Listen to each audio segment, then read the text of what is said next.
Chernobyl exploded. This kind of explosion had never happened before and hasn't happened since, and it wasn't supposed to be possible. Why? Why was it supposed to be impossible, and why wasn't it? There are simplified answers out there. I'm not going to get deep into physics, but I am going to be a little bit more robust in how I talk about it because I think it's really interesting to actually understand what happened here and why. But first, an introduction of terms. Nuclear, pertaining to the nucleus, which is the center of the atom that contains the protons and the neutrons. Protons, the nuclear particle that has a positive charge. The number of protons defines what element an atom is. Neutrons, the neutral particle. Why does it even exist? Well, why does anything exist? But basically, for like subatomic particle physics reasons, if you have too few neutrons in your nucleus, the nucleus will fall apart. If you have too many, the nucleus will fall apart. Why? Forces, I guess? Isotope. So the number of protons an atom has always determines what element that atom is. 6 protons, it's carbon every time. Now carbon usually has 6 neutrons, but sometimes it has 5 or 7 or 8 or 9. And so we have this word isotope to describe these different forms of carbon. So the normal carbon is carbon 12, and then there's carbon 13 and carbon 11, etc. Unstable isotope. Now, almost all naturally existing elements on Earth are stable isotopes. That's because they're stable. Unstable isotopes generally have too many or too few neutrons, and so they will emit energy or particles on their path to becoming a more stable nucleus. And that process of emitting energy or particles is called radioactive decay. Radioactive decay is one kind of nuclear reaction. There are 2 other kinds. There's fusion, where 2 atoms come together to become 1 atom, and then there's fission, when 1 atom breaks into 2 atoms. During fission, the leftover fission products, which is all the particles and atoms that are left over, are always a little bit lighter than the original atom.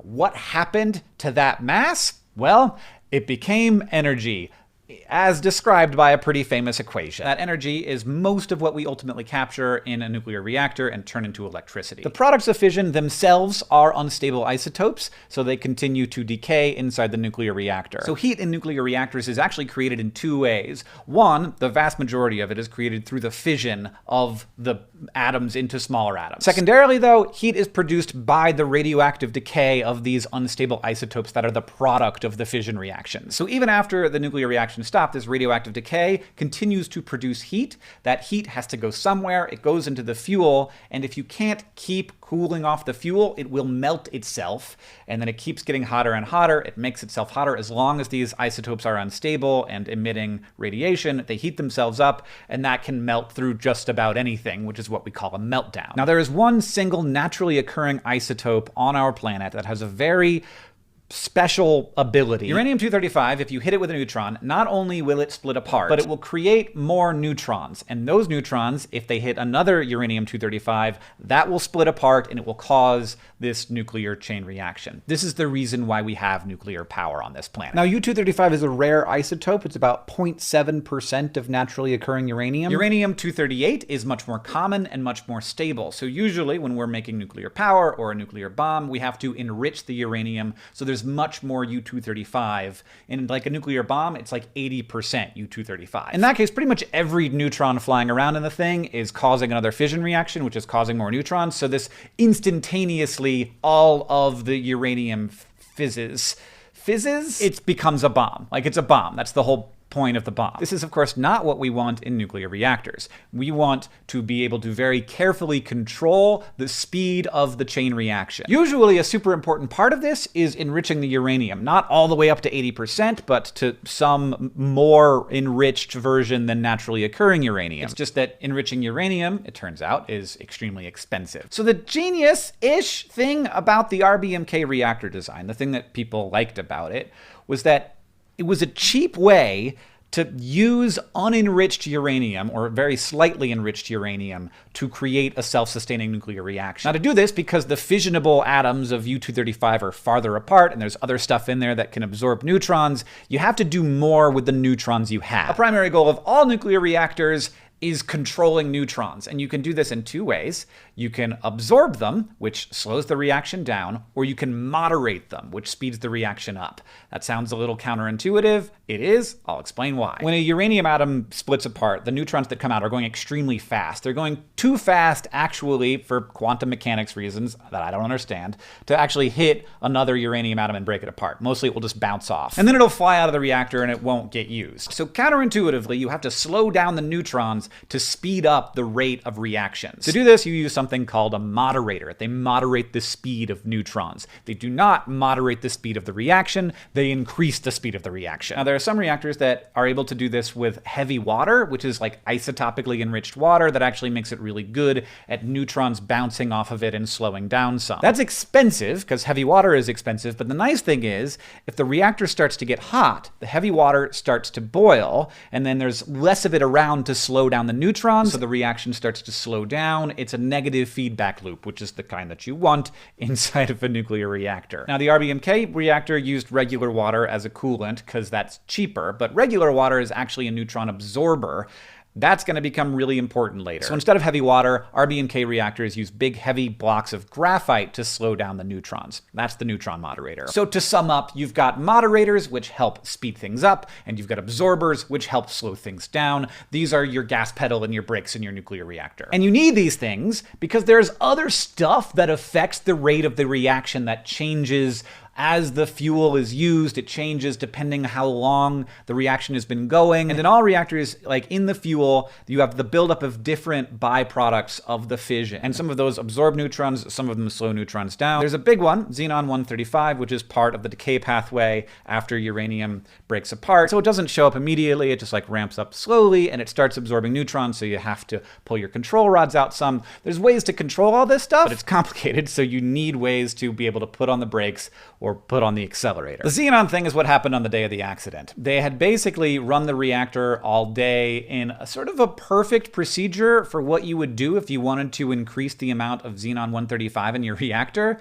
They didn't do this on purpose, it's just what happened. And so when they started to decrease the power for the test, the xenon started to suck up all the neutrons and the reactor dropped into this situation where they just weren't getting any power out of the reactor. Now, the normal thing to do with an RBMK reactor, because of all these positive feedback loops, is to very slowly bring the power back up. But they wanted to get the power back up fast. So what they did is they pulled all of the control rods out, pretty much all the control rods out of the reactor. The only things left absorbing neutrons in this reactor now are water and xenon-135. If one or both of those things go away, then you would have a nuclear reactor that is in a very difficult to control state. They talk in this show, and a lot of science communication talks about, and I completely understand this because like, you don't have however long this video is to explain all of this. They talk about how the control rods were tipped with graphite. So when they came back into the reactor, the first thing that happened is that this moderator, the things that speed up the reaction, was the first thing that came into the reactor. Now you might, having heard that version, which is the simplified version, be like, why on earth would you tip a control rod with graphite? Like there's easier, cheaper stuff to tip a control rod with. The simple answer to that question is that they didn't.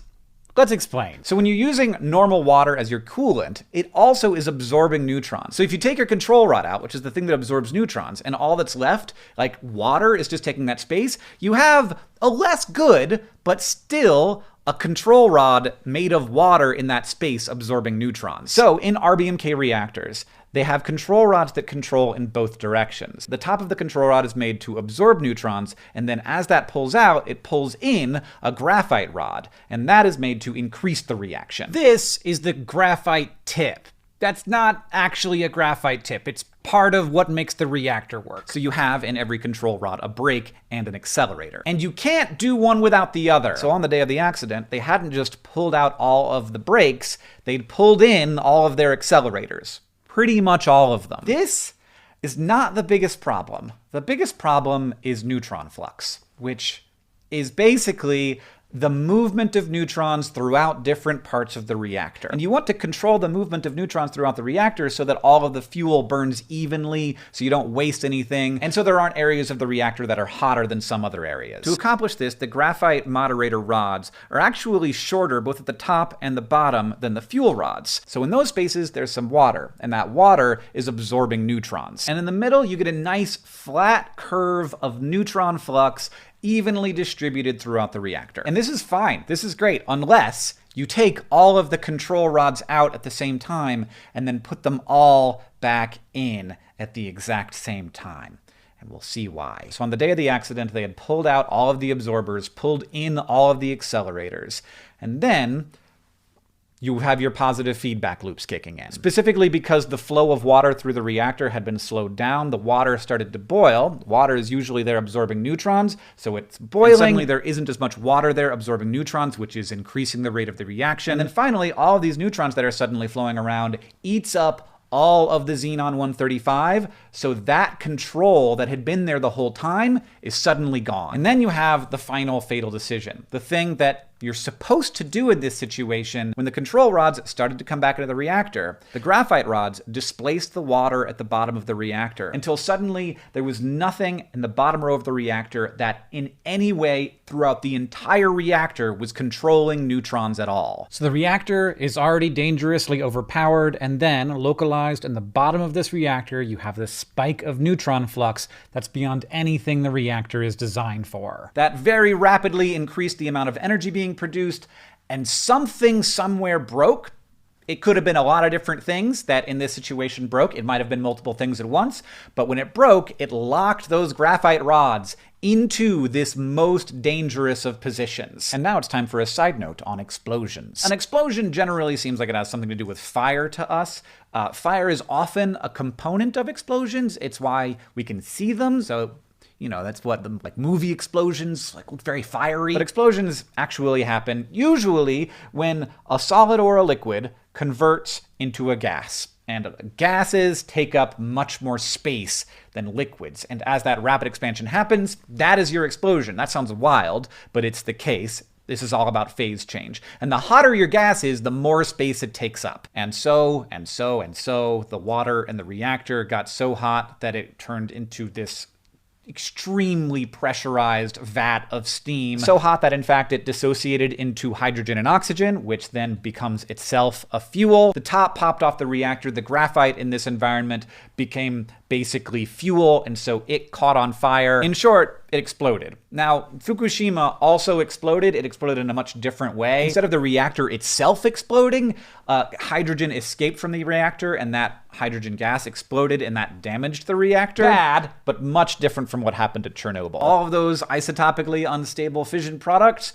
were then either started melting because there was no cooling left, or they burned and went into the air for people to breathe for hundreds of miles. This sounds like a worst case scenario, and in some ways it is. This is as bad as it can get when it comes to a reactor exploding, but it is not the worst case scenario when it comes to the impact that it could have on people. There were ways after the fact that this could have gone much worse if it were not for a lot of hard work and clever engineering and bravery. But reactor design is all about creating balance. Even with all of these problems, the design of the reactor prevented anything catastrophic from happening unless you did a very specific set of things. The things that they did in 1986. If you want to get a little deeper into the physics of this, Scott Manley's video on this topic is amazing. And if you want to watch the HBO miniseries, I found that very good and enlightening in terms of the human and political causes of this disaster, as in addition to the engineering and physical causes of the disaster. John, I'll see you on